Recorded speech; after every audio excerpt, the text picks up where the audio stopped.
Hi, checking in. It's day 23.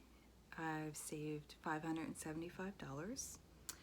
I've saved 115 hours and 28,750 calories. All of this is tracked on the I Am Sober app that I'm using. And today is Belle Let's Talk Day. So before I get started, a lot of the items that I'm going to discuss could be triggering for some people. So if the discussion that I have affects your emotional state, there are a few areas where you could reach out for support.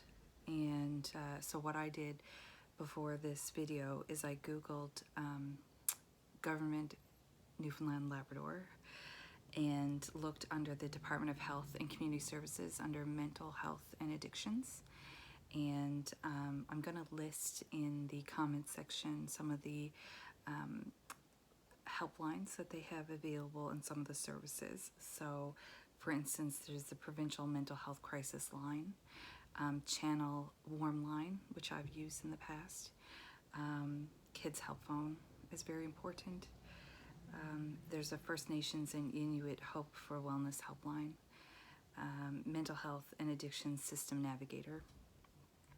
So if any of the conversation that I bring up this evening or any talk, any words that are triggering and you feel like you need to reach out, there are services available, and just please don't deal with anything on your own. So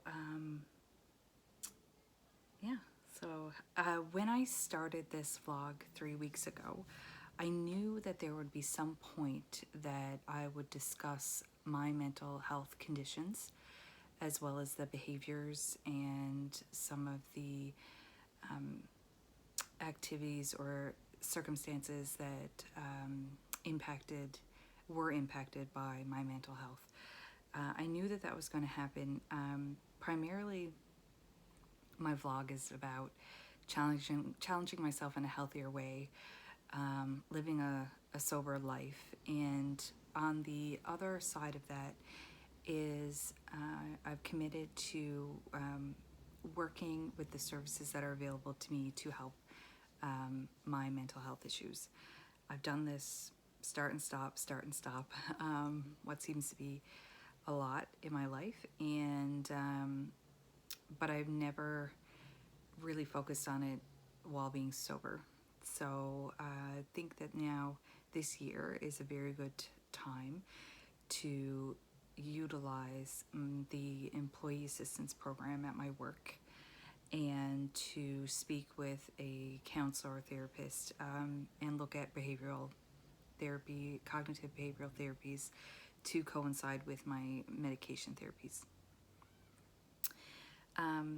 So my story starts really early in life, and I know that low self-esteem and poor body image issues are not highlighted on the DSM. I wrote down the words so I could get it correctly. But those things I find really important to discuss because I feel like, and I know research says that there is a link between low self-esteem and body image issues and mental health issues. There's a connection between. So although it's not considered a mental health condition, as early as age 11, I was experiencing poor body self-image. I was comparing my body to others who I thought looked better. I started that at 11, and it quickly snowballed.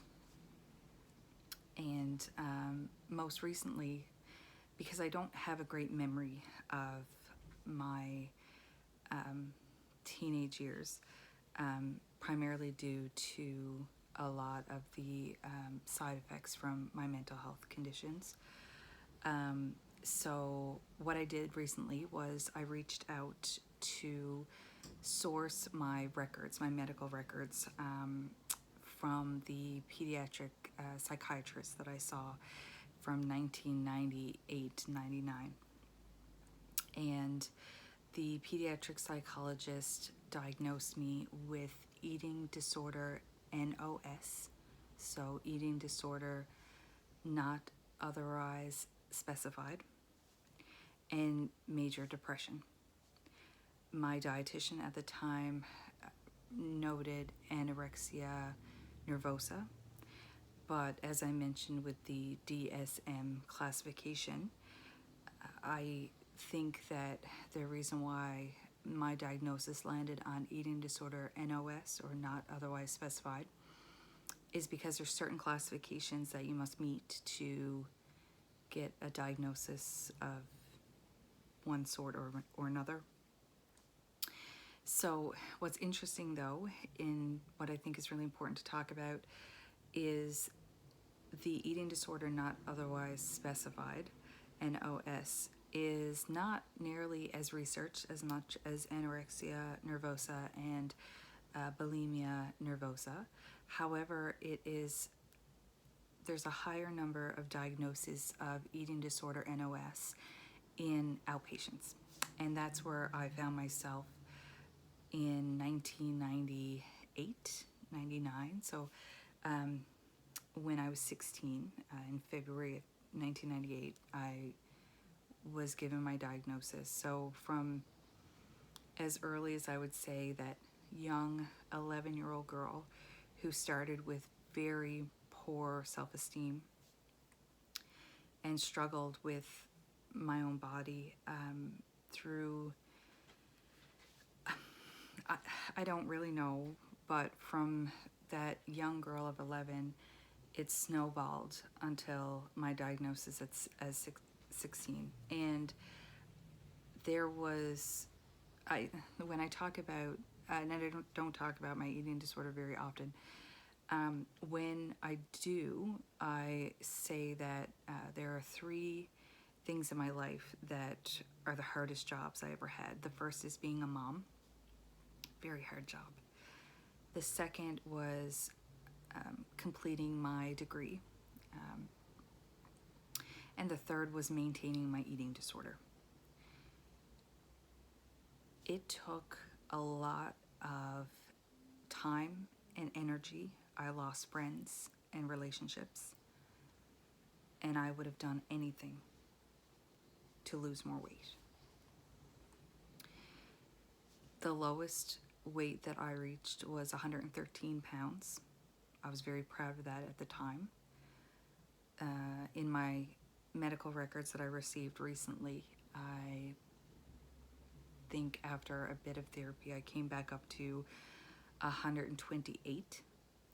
And then I don't know after that, I don't remember if I dipped back down again, but I know that the 113 was something I didn't think I could do. I thought at the time I could probably do 115, and when I reached 113, then 115 was no longer good enough, and so the aim was then lower and lower and lower. Fortunately, I had a great support system at home. So my mom and my dad and my brother, it must have been so frustrating for them. I understand as a mom now, when your child scrapes their knee, it's heart-wrenching.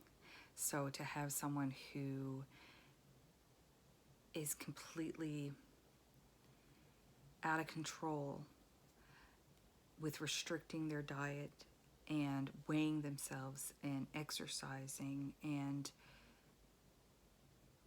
all of the strange behaviors that came with the eating disorder, I remembered that things like colds and flus would make it easier to restrict because I didn't have to put so much energy and effort into restricting, because naturally with colds and flus you just don't feel like eating. And I would, well, let's just say that the the things that we're doing today in the world of COVID to try to stop the spread, I would have at that time looked for germs, looked for things like that, and it sounds very disgusting, but I would have tried to become sick, because the effort and energy it took to restrict food,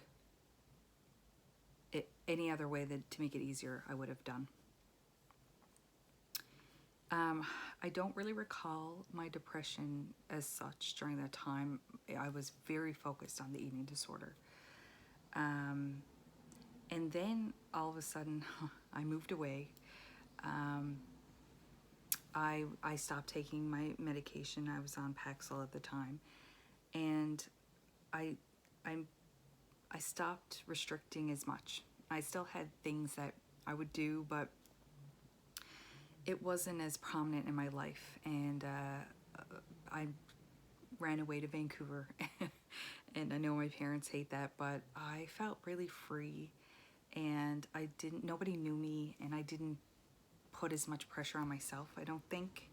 And so I look at that time as very freeing and very healing. And in 2001, I just stopped taking my medications, and it seemed to work. Things seemed to go better for me for quite some time. Looking back, my eating disorder and my depression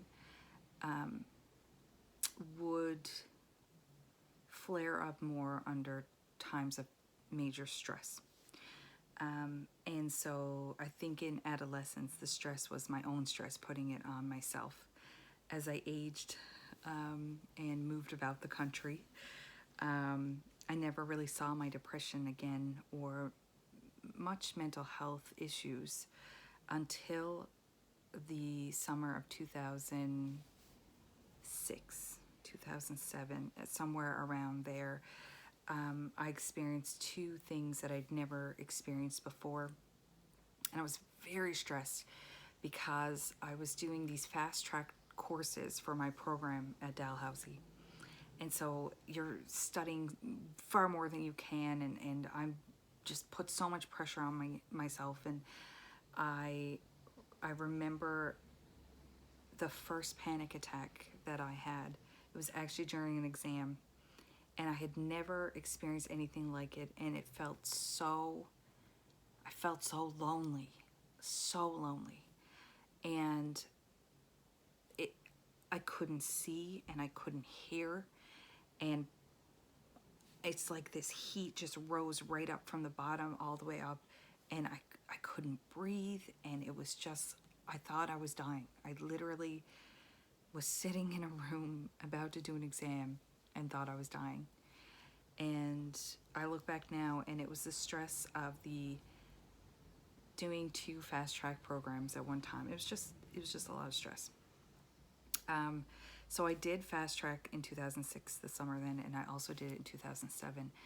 And that summer I experienced something that, if people live with this on a daily basis, I hope that there is something to help you, because the other condition that really impacted me was intrusive thoughts.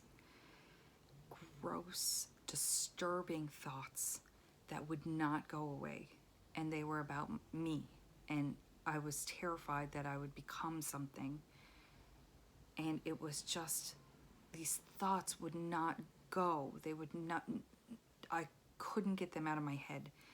And I remember just feeling so debilitated because I thought I was going to become this horrible, disgusting abuser, and I don't know where it came from. I have no idea. But I know it was in time of stress. Then life sort of went on, and I didn't really experience many other conditions. Again, my eating disorder the majority of the behaviors seemed to be in the past, and I was very thankful for that. I met my soon-to-be husband. I was in a good place. I was graduating university, moving back home to practice the skills that I had obtained in my own program. So things were really good for a long time. And I had a baby, and it was wonderful. And she was growing, and things were going great. And in the back of my mind, I always worried, would I be susceptible to postpartum because of my connection with depression? And I was very fortunate. I didn't restrict during my pregnancy. It was a healthy pregnancy. She was very small, but it was a healthy pregnancy. And the only time I can remember not beating my body up and thinking how horribly fat and disgusting that I feel that I am was when I was pregnant. And so during my second pregnancy, I felt great. Things were wonderful. And it wasn't until 2017. So I had my little girl was 6.5 at that point, and my little guy was 1.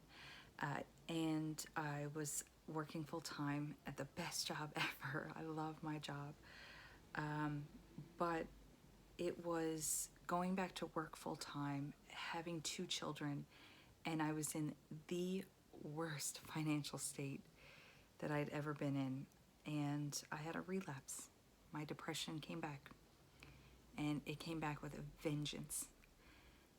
And I was angry, and I remember screaming so loud that my children ran from one end of the house to the other to escape me. And it was that day I picked up the phone. I called EAP, the Employee Assistance Program, that I'm so thankful to have. And I said, there's something wrong. And through counseling, I discovered that I relapsed. It looked like anger, or I needed anger management first, because I didn't really understand my depression in adolescence. I really didn't. I was so focused on the eating disorder that I didn't feel the feelings of depression. I just felt tired. I mean, that's a part of it, but I didn't feel what I felt this time around, which, not unlike the intrusive thoughts, if I had to have this feeling every day with no help, I don't know if I'd be here. The only way I can describe the feeling, I'm embarrassed to say, but if you've ever experimented with cocaine and you are coming down off of that, and you have this immense dread, this heaviness, this disgusting, horrible feeling, those feelings was what I was experiencing at the beginning and throughout my now current living with depression, I guess. And so I knew I needed to seek medication and therapies again. It took 3 different medications.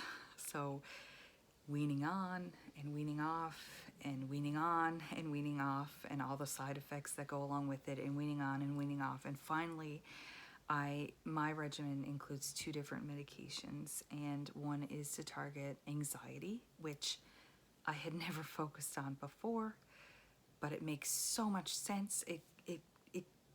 I see it back at that little 11-year-old girl. Like I didn't know that that's what I was living with. And so one medication helps with anxiety, and the other one really helps with my depression. I haven't had that dread since I figured out this regimen of medication that works. So I'm living now with my depression while working and being a mom, and drinking So that was a big part of managing the depression and anxiety as well. So this whole notion of giving up alcohol has really put me in a place where I am challenging myself. It is hard. I hid behind alcohol. Um, I can't tell you how hard it was in the summer of 2020 when I realized that one of the medications that really helps with my anxiety is putting weight on me. And so my history with body image and disordered eating and hating myself, I really am. I'm going to not go there again. I know that, but I'm so I was so sad because I'm literally at the highest weight I've ever been at. Yet I've got children and I've got a family that I gotta focus on, and I can't focus on going to the place that I went to when I was 16 and earlier. And I need to make sure that that doesn't happen. So I'm taking this time to remove alcohol from my life. Hopefully that helps with some of the weight. Being active with my dog. And just trying to understand that this might be the healthy Amanda. So I won't be tiny, and that I gotta learn to be okay with that. And it scares me, and I feel so silly because there's such bigger issues out there, but this is what I live with in my head. So I'm thankful that Bell Talk has given us given people a voice and opportunity to talk about their own situations. My mental health issues have brought me down really, really dark scenarios and dark paths, but also it's not all dark. Even though I've just outlined a whole bunch of crap, I've never been without hope. And I guess I was born with it, so because I don't know where it comes from, but I'm hopeful. Every single day I am hopeful that my mental health conditions aren't going to get me. So I'm very happy that I have hope. And I'm going to work this year really hard, and I'm going to challenge myself, and I'm just going to look at it one day at a time because I can't really look beyond that. But I'm happy that you're here to listen. I just went on for 23 minutes, but anybody who wants to comment or ask questions or anything of that nature, I'm totally here to share. And I want to wish you wellness and health, and better days ahead. All right, that's it for me. Instead of this, how about that? Instead of drinking, how about discussing and being okay with talking about mental health?